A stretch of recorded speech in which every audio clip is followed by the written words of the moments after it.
വീട്ടിൽ തൊലി കറുത്ത് പോയ പഴമൊക്കെ ബാക്കി ഇരിപ്പുണ്ടെങ്കിൽ വൈകുന്നേരം ചായ കടിക്ക് ഉണ്ടാക്കിയെടുക്കാൻ പറ്റുന്ന ആ പഴം ഉപയോഗിച്ചിട്ട് ഉണ്ടാക്കിയെടുക്കാൻ പറ്റുന്ന ഒരു നല്ല ഈസി സ്നാക്ക് റെസിപ്പിയാണ് നമ്മുടെ ഇന്നത്തെ റെസിപ്പി.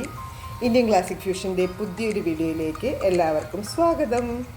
നന്നായി പഴുത്ത ഒരു നേന്ത്രപ്പഴം മിക്സിയുടെ ജാറിലിട്ടൊന്ന് അടിച്ചെടുക്കാം.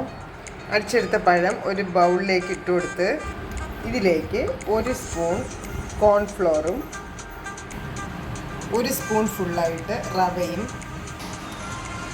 ഒരു ചെറിയ സ്പൂൺ ചില്ലി ഫ്ലേക്സും അര സ്പൂൺ എള്ളും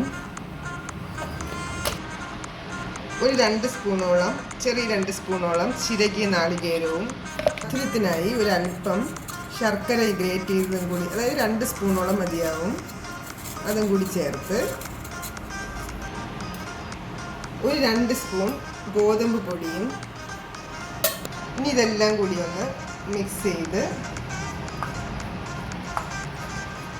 ഒരു ചെറിയ ബാറ്ററായിട്ട് റെഡിയാക്കി എടുക്കണം. ആവശ്യമെങ്കിൽ മാത്രം ഒരല്പം, അതായത് ഒഴിച്ചു നോക്കി വേണം, അതായത് കൈ കൊണ്ട് നുള്ളി എടുത്ത് എണ്ണയിലിടുന്ന ഒരു പരുവത്തിൽ വേണം നമ്മുടെ ബാറ്റർ റെഡിയാക്കാനായിട്ട്. അതുകൊണ്ട് ഏകദേശം ഒരു 1/4 കപ്പ് താഴെ മതിയാവും നമുക്ക് വെള്ളം. അപ്പോൾ അത് നോക്കിയിട്ട് വേണം ഇതിൽ വെള്ളം ചേർക്കാനായിട്ട്. നമ്മുടെ ബാറ്റർ ഇവിടെ റെഡി ആയിട്ടുണ്ട്.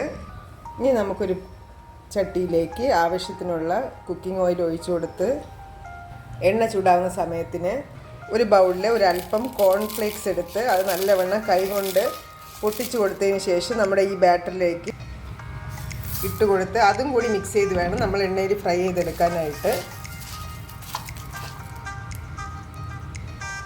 കോൺഫ്ലേക്സ് ആഡ് ചെയ്യുന്നത് നമ്മൾ ഫ്രൈ ചെയ്യുന്നതിന് തൊട്ട് മുന്നേ മതിയാവും. എണ്ണ ചൂടായി കഴിഞ്ഞാൽ നമുക്കിത് ഇതുപോലെ ഓരോന്നായിട്ട് കൈകൊണ്ട് തന്നെ നുള്ളി ഇട്ട് കൊടുക്കാം. എണ്ണയിലിട്ട് കൊടുത്ത സ്നാക്ക് നമുക്കിതൊന്ന് മറിച്ചിട്ട് കൊടുക്കാം. ഇത് കോൺഫ്ലേക്സ് ഒക്കെ ചേർത്ത് കൊടുത്തുകൊണ്ട് തന്നെ പെട്ടെന്ന് നല്ലവണ്ണം ക്രിസ്പി ആയിട്ട് മൊരിഞ്ഞ് കിട്ടും. കരിഞ്ഞു പോകാതെ പെട്ടെന്ന് തന്നെ മറിച്ചിടണം.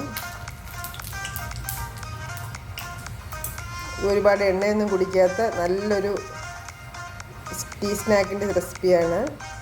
ശർക്കരയുടെ മധുരവും പഴത്തിൻ്റെ ഒരു മധുരവും നമ്മുടെ ചില്ലി ഫ്ലേക്സിൻ്റെ ആ ഒരു എരിവും ഒക്കെ കൂടെ ആകുമ്പോഴത്തേക്കും നല്ലൊരു ടേസ്റ്റാണ്. കട്ടൻ ചായക്കൊക്കെ സൂപ്പർ ടേസ്റ്റാണ്. എണ്ണ കൊണ്ടുള്ള പലഹാരങ്ങളൊക്കെ ഉണ്ടാക്കുന്ന സമയത്ത് നമ്മളിതുപോലെ തന്നെ പൊരിക്കുന്നതിന് മുന്നേ തന്നെ ഒരു ട്രേയിൽ ടിഷ്യൂ ഒക്കെ നിരത്തിയിട്ടേക്കണം. അപ്പോൾ നമുക്ക് പെട്ടെന്ന് തന്നെ വറുത്ത് കോരി എടുക്കാൻ പറ്റും. ഫസ്റ്റ് ബാച്ച് കോരിയിട്ടുണ്ട്. അടുത്ത ബാച്ച് ഇടുന്നതിന് മുന്നേ കൈ ഒന്ന് വെള്ളത്തിലൊന്ന് ഡിപ്പ് ചെയ്ത് കൊടുത്തതിന് ശേഷം ആ നനവോടുകൂടി നമ്മൾ ഇടുകയാണെങ്കിൽ നമുക്ക് ഇഷ്ടമുള്ള ഷേപ്പിൽ തന്നെ ഇതൊന്ന് ഇട്ട് കൊടുക്കാൻ പറ്റും. വളരെ കുഞ്ഞു കുഞ്ഞു ബോൾസാക്കി ഇട്ട് കഴിഞ്ഞാൽ പെട്ടെന്ന് ഫ്രൈ ആയി കിട്ടുകയും ചെയ്യും. അതുപോലെ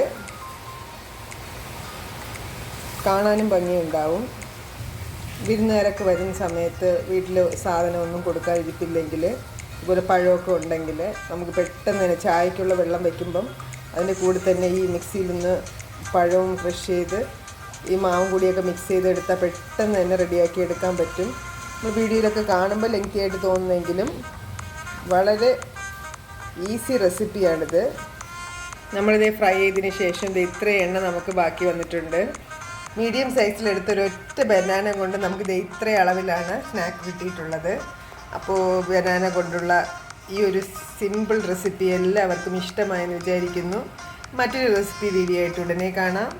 വീഡിയോ കണ്ട എല്ലാവർക്കും താങ്ക്സ് ഫോർ വാച്ചിങ്. നമ്മുടെ സ്നാക്ക് ഇതേ കണ്ടോ, പുറം ഭാഗം നല്ല ക്രിസ്പി ആയിട്ട് അകത്ത് നല്ല സോഫ്റ്റായിട്ട് നല്ല ഒരു ടേസ്റ്റി റെസിപ്പിയാണ്.